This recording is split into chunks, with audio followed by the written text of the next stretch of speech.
इत्तेफाक की बात है कि मैं जिस कंपनी के लिए आज शूट करने जा रहा हूँ उसी कंपनी के एक्स एम्प्लॉई है धर्मवीर सिंह माइक्रोसॉफ्ट, तो वहाँ जाकर उनकी कहूँगा कि मैं आपके एक्स एम्प्लॉई से मिला, उनकी कमाल की किताब पढ़ी।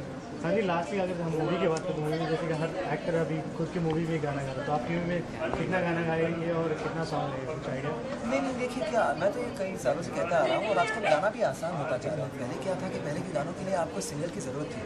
आजकल जिस तरह के गाने बन रहे हैं, हम लोग भी जब ये शो करता हूँ, मतलब बैठे रहता हूँ, तो सिंगर्स मतलब फिल्म की प्रमोशंस होती हैं, जैसे जैसे गाने बजते हैं लगता है ये क्या गाना है, ये तो मतलब हाँ उस दिन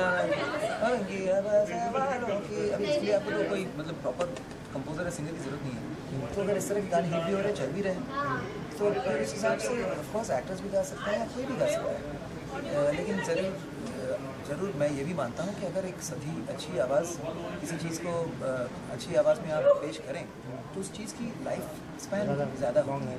देखिए क्या होता है, अब रोज ये डालकर एक किसी भी चेहरे को ढंग का बना सकते हैं, थोड़ी देर के लिए लोग झेल भी लेंगे उसे, लेकिन एक खूबसूरत चेहरा होती है। इस तरह से खूबसूरत आवाज़, इस आवाज़ में कशिश हो, आवाज़ में एक चाम हो, तो जब वो ट्रेंड भी चले जाए लेकिन आवाज़ फिर भी रहेगी। इसलिए घूम फिर के लोग पुराने गाने, पुरानी आवाज़ें और भी सुनना पसंद करते हैं। इनफैक्ट आज का सबसे मॉडर्न, सबसे चहीता आवाज़ है शायद किशोर दा की आवाज़ है। अगर आप रेडियो सुने तो उनके गाने चल रहे हैं, तो फिर से घूम फिर के वही नॉस्टैल्जिया की बात हुई। लेकिन जो सच्चाई है उसे अब हम झुठला नहीं सकते, ज़बरदस्ती हम किसी चीज़ को ठूस नहीं सकते जो आजकल हो रहा है। तो डेफिनेटली अगर ये सद्बुद्धि हमारे प्रोड्यूसर्स, एक्टर्स, कंपोजर्स सब में आए कि अच्छी आवाज़ों को रखें, तो शायद मुझे फिर काम मिलना शुरू हो जाएगा।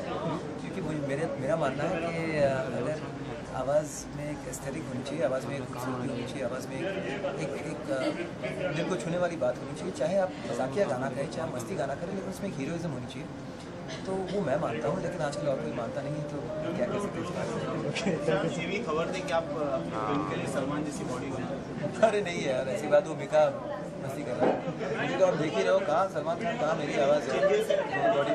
नहीं, अब तो एक्चुअली थोड़ा बहुत बनाया था, लेकिन ये 3 महीने डांस कर करके जितना जो बना था वो झुलस कर एकदम अभी हड्डियाँ रह गई हैं मेरे पास, तो नहीं, बॉडी नहीं बन रहा हूँ कुछ। Thank you so much. Thank you. हाँ, मैं शान, आप देख रहे हैं बॉलीवुड एंड ग्लैमर।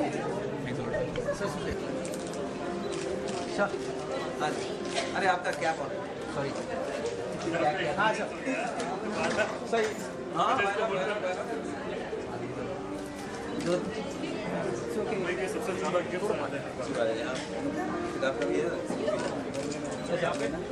छप जाएगा सर यहाँ सेंटर में कोई वीसा लिख दो भैया, लेट मी क्रॉस हो दैट भैया। होल्ड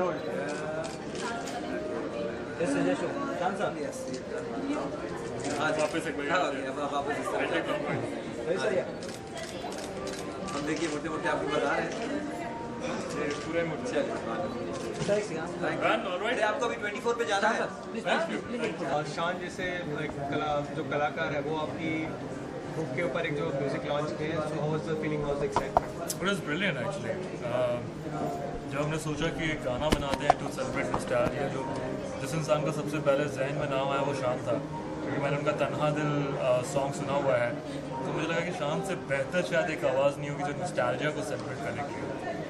आप एक नेशनल बेस्ट सेलर ऑथर हैं, तो कैसा था आपने, हमने देखा कि आज आपके फैंस भी आए थे, so how was the occasion, how was the celebration? It was always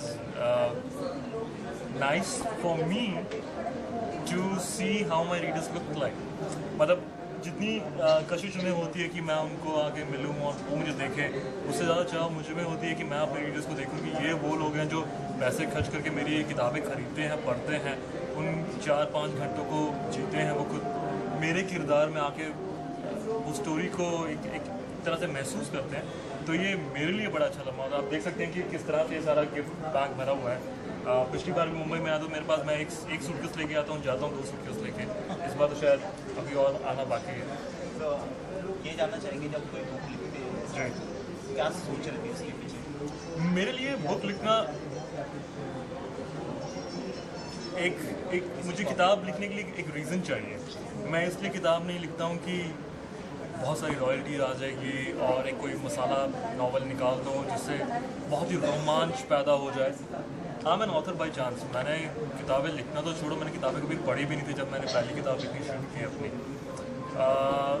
मेरे लिए किताब लिखना होता है एक मुद्दा होना चाहिए, उस मुद्दे में मुझे कुछ शेयर करना है। मेरी पहली किताब में मैंने अपनी एक गर्लफ्रेंड की सारी कहानी लिखी कि किस तरह से मैं उसके साथ कोर्टशिप पीरियड में था। It was my tribute to her, I lost her in an accident. मेरी दूसरी किताब के लिखने की वजह यह थी कि आज की जो हमारी प्रेजेंट जनरेशन जो जिस तरह के रोमांस एंगल में फंसी हुई है, विच इज़ सो कॉम्प्लिकेटेड। आज मिनटों में लोग आई लव यू कह देते हैं और घंटों में फिर तलाक हो जाता है या ब्रेकअप हो जाता है। तो उस पेचीदगी को मैं लोगों के सामने लाना चाहता था। मैंने road my second book can love happen twice. तीसरी किताब लिखने के लिए मेरी वजह थी कि I was graduating from my B school last year and my then would-be wife put me a question that कि आपने 4 साल इंजीनियरिंग किया है, 1 साल MBA किया है, इन दोनों में से सबसे अच्छा एकेडमिक पीरियड क्या था?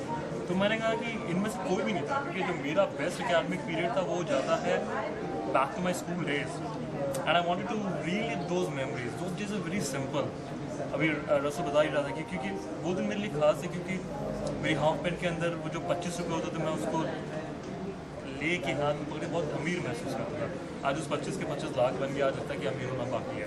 तो वो दिन बहुत सिंपल थे, बहुत ही अच्छे थे, एडवेंचरस थे। मैं बहुत सारी चीज़ें नई सीख रहा था और लाइफ बहुत सिंपल थी। जिम्मेदारी के नाम पे आपको सिर्फ होमवर्क करना था और एग्ज़ाम देना था। आज फैमिली की जिम्मेदारियाँ, ऑफिस की जिम्मेदारियाँ, कॉलेज में जिम्मेदारियाँ हैं, आप जिनके साथ डील करते हो, उठना बैठना करते हो, उनके साथ जिम्मेदारियाँ। तो कहीं ना कहीं मैं उस दौर को बहुत बुरी तरह से मिस कर रहा था। मैं उस दौर को फिर से एक बार जीना चाहता था। Practically I can't relive that time, theoretically I relive by writing this book.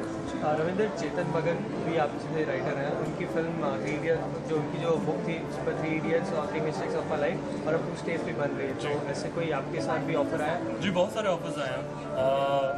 99% of offers मैंने अभी तक रिजेक्ट कर दिए हैं, बिकॉज मुझे वो कमिटमेंट नहीं दिख रही किसी इंसान में कि जो मुझे लगे कि उस किताब के साथ जस्टिस कर सके। लाइक इट आपने यस्टरडे अभी भी आई है, तो it will take its own time before the banners, the directors, the screen play writers read it. But I too love story जो मेरी पहली किताब थी वो कैन लव हैपन ट्वाइस, उसका सीक्वल था। सो कायदे से पहली बुक का ही मूवी रूपांतर होना चाहिए। अब क्योंकि वो मेरी आप बीती कहानी है, it's a story, it's a very emotional story जो मैंने किसी की याद में लिखी है, किसी को ट्रिब्यूट, किसी को मद्देनज़र रख के लिखी है। उस कहानी को मैं किसी के हाथ में सौंपूं इससे पहले बहुत ज़रूरी है मेरे लिए कि वो इंसान मेरा ट्रस्ट गेन कर सके, क्योंकि I too is my first baby.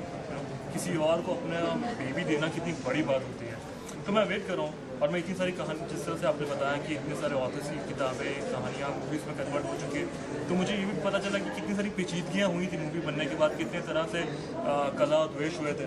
मैं उन सब चीज़ों को हटा के अपना टाइम ले के फिर किसी बैनर को ये देखना चाहता हूँ। मैं आज भी वेट कर रहा हूँ कि उस तरह का किरदार, उस तरह का बैनर मुझे अप्रोच करे जो इतनी सक्सेसफुल बुक को एक बहुत ही सक्सेसफुल मूवी में करना। क्योंकि मेरा उद्देश्य आई टू लव स्टोरी लिखने का ऑथर बनना नहीं था। मेरा मुद्दा था कि मैं अपनी कहानी को जितने लोगों तक लेके जा सकूं, उसमें मुझे बहुत खुशी होती है। अब मुझे ये भी पता है कि इतने सारे लोग दुनिया में एग्जिस्ट करते हैं जो किताबें नहीं पढ़ते हैं। मैं उन तक भी अपनी कहानी लेके जाना चाहता हूँ और सबसे अच्छा मीडियम होगा कि कोई एक जान का डायरेक्टर एक बैनर उस किताब को उठा के कन्वर्ट करे। And I too has been, it came out in the year 2008 और आज भी वो टॉप 10 इंडिया के बेस्ट सेलर्स में चल रही है। I think it's the oldest book to sustain in the top 10 Indian fiction, and that's why it deserves to become a wonderful movie. But I don't want to take chances. I don't want to leave any stone unturned as well. What next now? मेरे पास 3 मुद्दे हैं किताब लिखने के, मैं उन पे गौर फरमा रहा हूँ। एक किताब मैं उस तरह की भी लिखनी चाहता हूँ जो कि फर्स्ट पर्सन में ना हो। अब तक जितनी भी कहानियाँ आपने पढ़ी होंगी उसमें रैवन का किरदार उभर के आता है। वो किताब ऑटोबायोग्राफिकल वे में लिखी हुई है। मैं कहीं ना कहीं एक आज के जो समाज के जो मुद्दे हैं, खास करके जो 18 से 24 का जो वर्ग है, जो मेरा रीडरशिप है, वो क्या कहता है, मैं उनकी बात कहीं ना कहीं अपनी किताबों के थ्रू लेके आना चाहता हूँ। जितनी तरह मैं दिल्ली में रहता हूँ तो वहाँ पे आए दिन कितने सारे यूथ सड़कों पर उतर के अपनी आवाज़ उठा रही है। मैं उस तरह की किसी मुद्दे पे किताब लिखना चाहता हूँ। Thank you so much, Anish. Thank you so much. Thank you.